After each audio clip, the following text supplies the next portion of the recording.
The Hidden Hindu, Part 3. Chapter 1, Who Am I? The story resumes with Prithvi continuing his narration to Mrs. Batra, revealing deeper truths.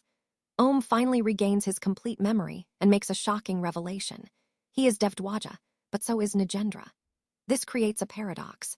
Both are the same being split into two. Om explains that he and Nagendra were originally one entity born under unusual circumstances.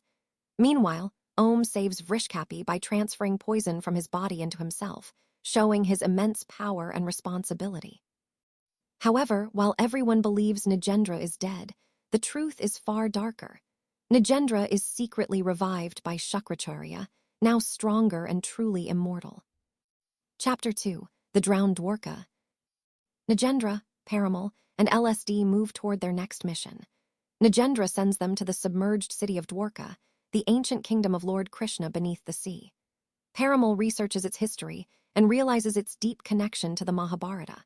Meanwhile, Nagendra reveals his influence. He has deliberately stopped further archaeological discoveries. In Goa, Nagendra steals a mysterious pyramid-like artifact with 9 points, which is clearly linked to his larger plan.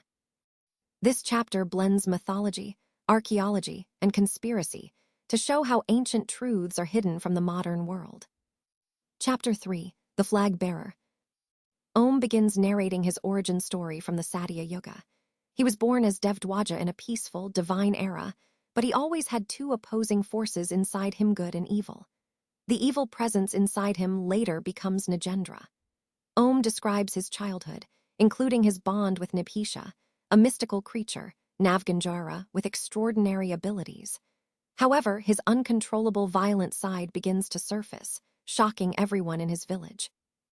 Eventually, the sages decide to separate his good and evil sides through a process called Prithak Vyaktitva. This is the moment when Devdwaja splits into two beings, Om, good, and Nagendra, evil. Chapter 4-5.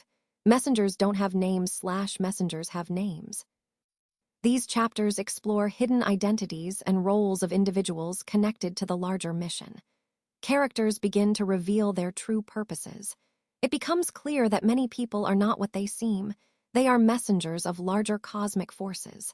The idea of identity versus purpose becomes central. Chapter 6, The Fractured Past. Om continues revealing his past, explaining how his split identity shaped history. His life becomes a constant battle between destiny and choice. The consequences of separating good and evil begin to unfold across time. Chapter 7, Births and Debts.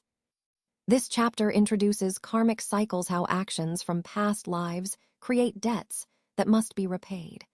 Relationships between characters are revealed to be deeply rooted in previous births. Chapter 8, Pursuit, Promise, and Power. Nagendra's mission accelerates. His hunger for ultimate power becomes clearer, and his actions show that he is willing to manipulate anyone to achieve immortality and dominance. Chapter 9, The Deathless Divine Devil. Nagendra is now fully transformed into a nearly unstoppable force. He represents a perfect combination of divinity and evil, making him extremely dangerous.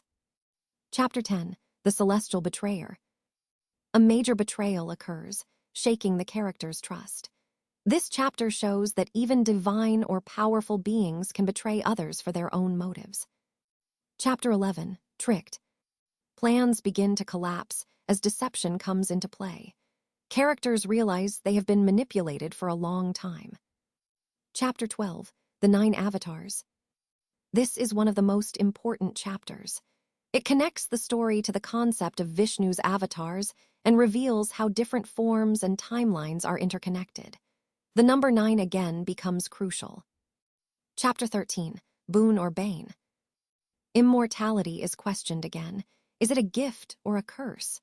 Characters begin to realize that living forever comes with unbearable consequences. Chapter 14, The First Name and the Last Word. This chapter ties together hidden identities and ultimate truths. The meaning of names, origins, and destiny becomes clear. Chapter 15, The Inauspicious Reunion. A major confrontation builds as key characters come face to face. Tension reaches its peak. Chapter 16, the living nightmare. Everything escalates into chaos. The consequences of past actions unfold brutally, and the situation becomes almost hopeless. Chapter 17. It's not over yet. The story concludes but leaves a strong hint. The battle between good and evil is never truly over. Even after everything, the cycle continues, suggesting that the story goes beyond just these 3 books.